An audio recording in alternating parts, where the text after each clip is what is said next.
Hi friends, welcome to our channel JSW TV.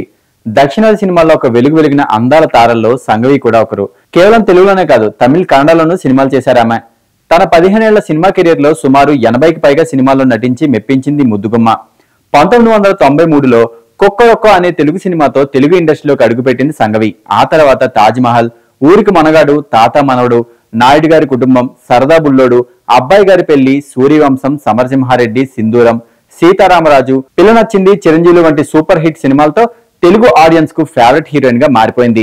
తమిళ కన్నడ సినిమాలతో అక్కడ audience ను కూడా మెప్పించింది ఈ అందాల తార. అయితే చాలా మంది హీరోయిన్లానే సంఘవి కూడా క్రమంగా హీరోయిన్ అవకాశాలు తగ్గిపోయాయి. దీనికి తోడు సంఘవి 2016లో వెంకటేష్ అనే ఐటీ ఉద్యోగిని వివాహం చేసుకుంది. దీంతో ఈమె క్రమంగా సినిమా ఇండస్ట్రీకి దూరమైంది.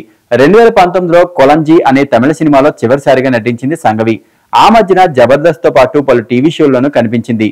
అలాగే సినిమా ఈవెంట్లు, ఫంక్షన్లను తలుక్కుమంటోంది. ఇక సోషల్ మీడియాలో మాత్రం ఫుల్ యాక్టివ్ గా ఉంటుంది ఈ అందాల తార. తరచూ తన పర్సనల్ అండ్ ప్రొఫెషనల్ విషయాలను అందులో షేర్ చేసుకుంటారు. అలాగే తన భర్త, కూతురు ఫోటోలను కూడా అందులో పంచుకుంటోంది.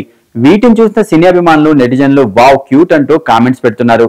పెళ్లైన చాలా ఏళ్ల వరకు సంఘవికి సంతానం కలగలేదు. చివరికి 2020లో ఈ అందాల తారకు చాన్వి అనే పండంటి మహాలక్ష్మి పుట్టింది. అప్పుడు సంఘవి వయసు సుమారు 42 సంవత్సరాలు. దీంతో తన కూతుర్ని అల్లారు ముద్దుగా పెంచుతోంది సంఘవి.